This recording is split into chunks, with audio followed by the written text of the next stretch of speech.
Assalamu alaikum wa rahmatullah, chers élèves de l'école Marif Turc. Nous voici une nouvelle fois pour continuer à vous dispenser des cours comme d'habitude, vu la situation que nous vivons actuellement. Et prions à Allah de nous protéger de ce virus Covid-19, Inch'Allah. Bien. Comme d'habitude, les séances passées, nous avions abordé pas mal de leçons. Aujourd'hui, nous allons aborder une leçon de grammaire dont le titre est les compléments circonstanciels. Bien sûr qu'on avait auparavant commencé une séance dans laquelle on avait parlé des compléments circonstanciels de lieu, de temps et de manière. Aujourd'hui, nous allons encore aborder les trois types de compléments restants, c'est-à-dire les compléments circonstanciels de cause, de conséquence et de but. Bien. Pour commencer, nous allons voir comment est-ce que nous allons débuter la séance. On va commencer par un rappel, c'est-à-dire un rappel des compléments circonstanciels de lieu, de temps et de manière, comme je vous l'avais dit auparavant. Donc, pour vous donner un petit rappel, je vous dis que le complément circonstanciel de lieu, comme vous le connaissez, le lieu, il indique le lieu, il répond à la question où. Le complément circonstanciel de temps, il indique le temps, il répond à la question quand. Et celui de la manière, il nous donne une information sur l'état de l'être ou de l'animal qui fait l'action. Donc, il répond à la question comment. Bon, voici donc la consigne qu'on vous a donnée.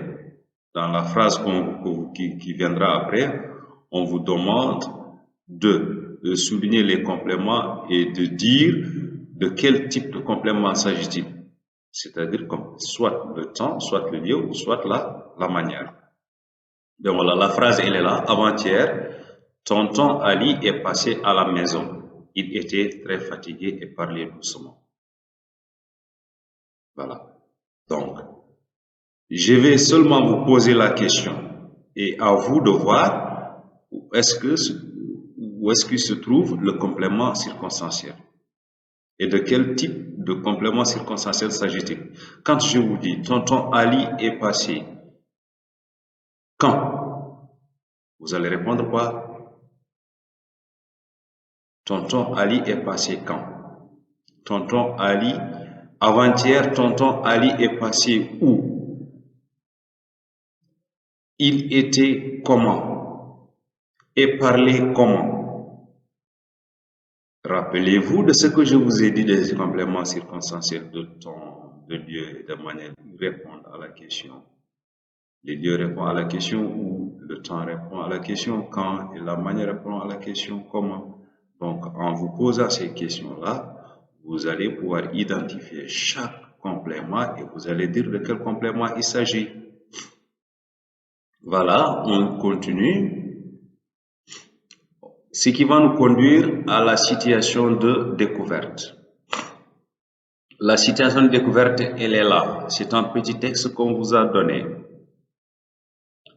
Allô Mohamed, je t'appelle pour que tu viennes avec moi au cinéma. Je ne peux pas venir car je suis en retard dans mon travail. Invite plutôt Baba. Je l'ai appelé. Il a aussi beaucoup de travail, si bien qu'il a refusé mon invitation. Bien. Mais tu ne refuseras pas à cause d'un peu de travail en retard. La consigne, elle est là. Observe et lis le texte silencieusement. Ou observe et lis silencieusement le texte. Vous allez regarder le texte, vous Vous le disiez, le texte, il est là. Je voulais te montrer. Allô, Mohamed, je t'appelle pour que tu viennes avec moi au cinéma. Je ne peux pas venir car je suis en retard dans mon travail. Invite plutôt Baba. Je l'ai appelé. Il a aussi beaucoup de travail, si bien qu'il a refusé mon invitation. Vous voyez? Donc, la dernière phrase, elle est là. Mais toi, tu ne refuseras pas à cause d'un peu de travail en retard. Bien, observe et lis. Ça, c'est la première consigne. La deuxième, sépare la proposition principale de la proposition subordonnée. La troisième, quelle précision apporte la proposition subordonnée? On revient donc à la situation. Regardons la première phrase. Allô Mohamed, je t'appelle pour que tu viennes avec moi au cinéma. Identifions d'abord la proposition principale. Je t'appelle. Allô Mohamed, je t'appelle. On peut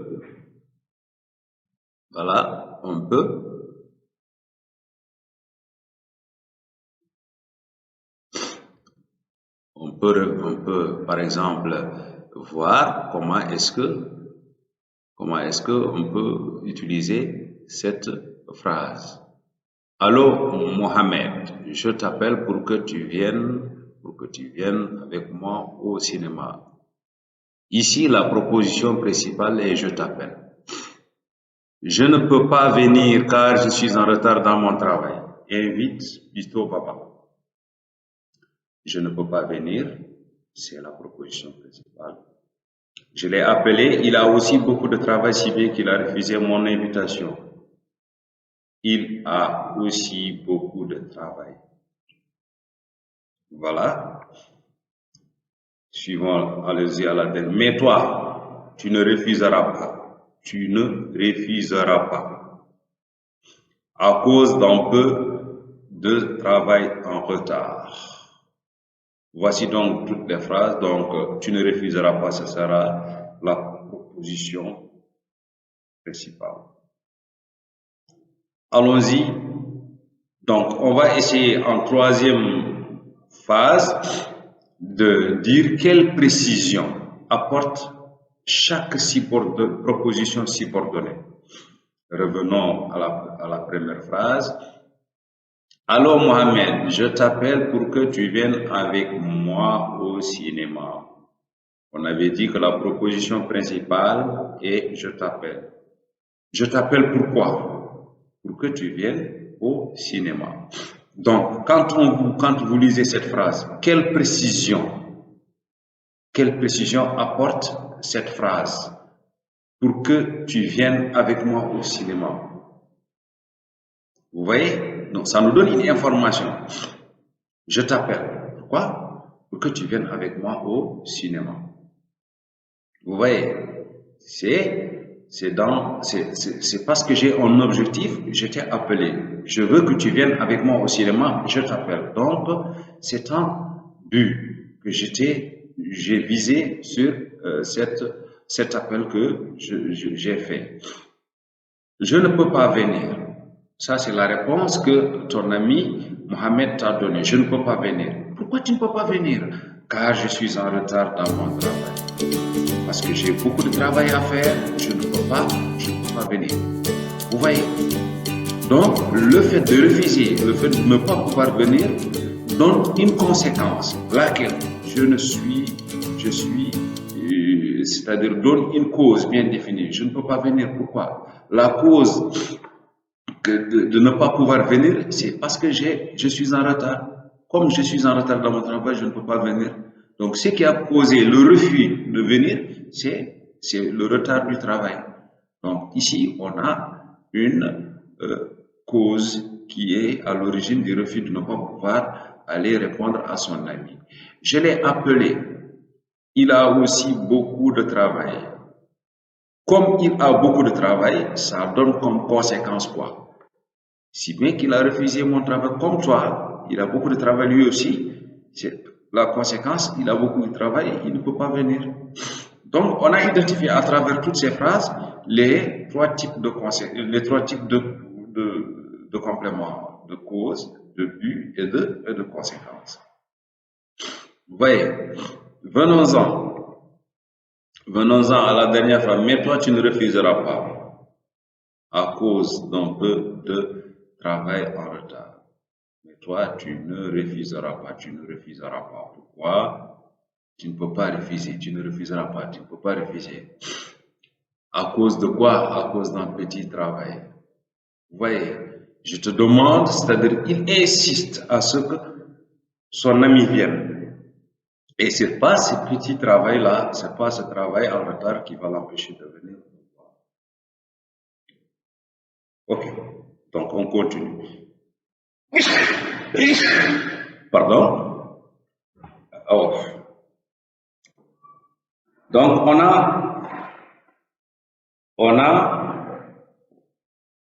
a abordé toutes les consignes qu'on nous a données.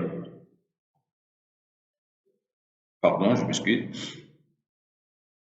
Bien, on passe maintenant à la situation d'apprentissage qu'on va vous proposer. Recopie les phrases et souligne les compléments circonstanciels puis indique le but, la cause et la conséquence. Les phrases que vous allez voir ici, tu vas les recopier toi-même dans ton cahier.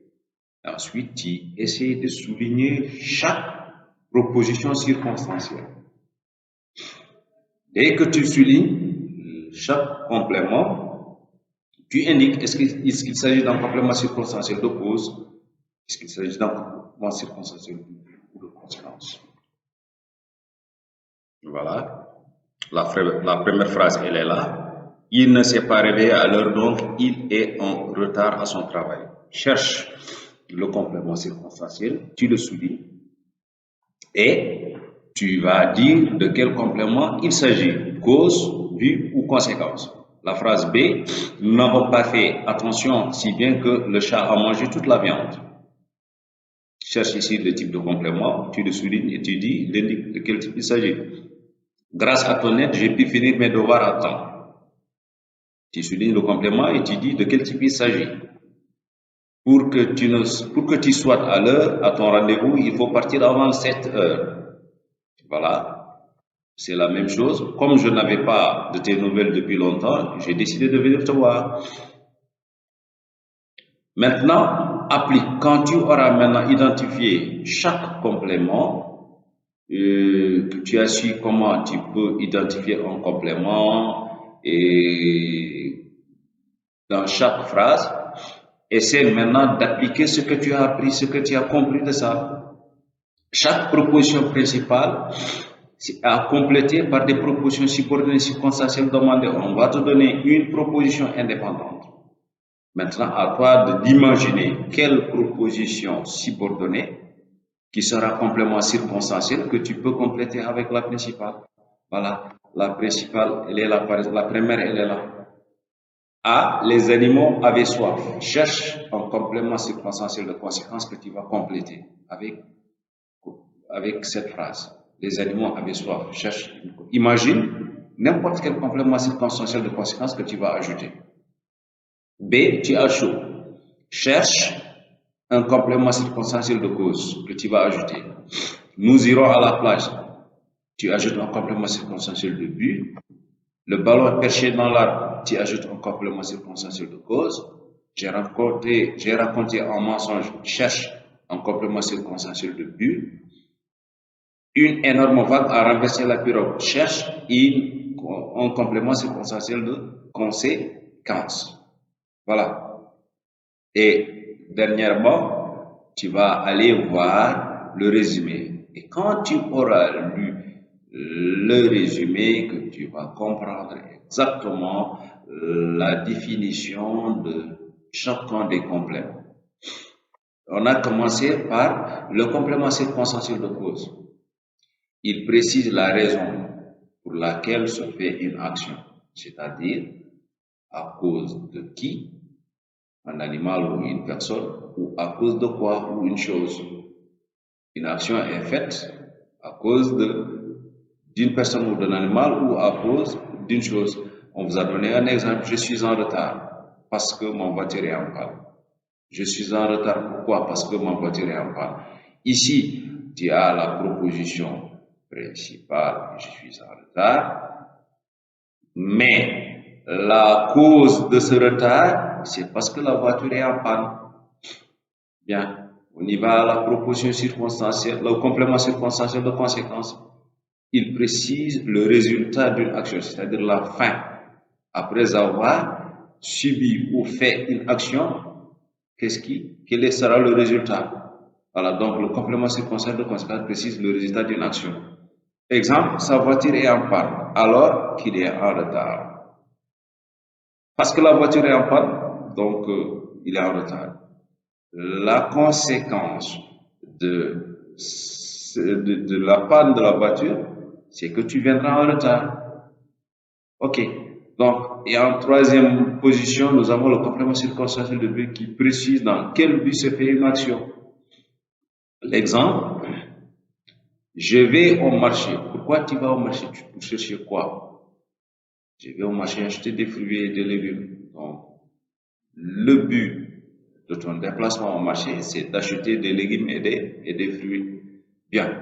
Quand tu auras fini, tu auras lu et relu le résumé, tu vas comprendre. Maintenant, je te propose de faire un petit écrit. La consigne, elle est là, ou bien la situation est là. Toi, tu es malade depuis 3 jours, tu ne sors pas de la maison.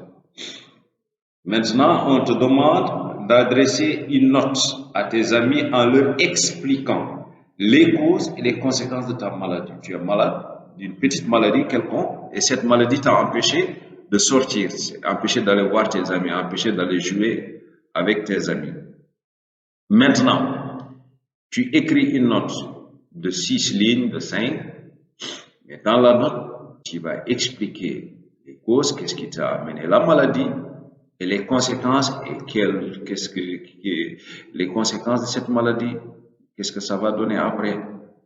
Voilà. Donc en gros, c'est ce on avait à dire à propos des compléments circonstanciels de cause, de but et de conséquences.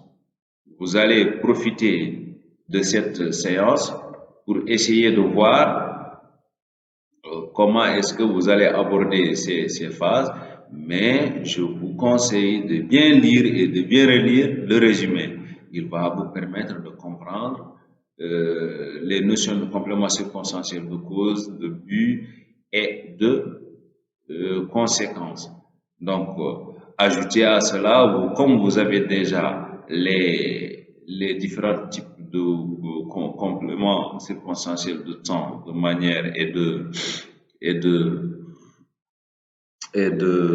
lieu, ceci vous permettra de compléter. Donc, comme ça, vous aurez toutes les notions de complément circonstanciel, de cause, de but, de conséquence.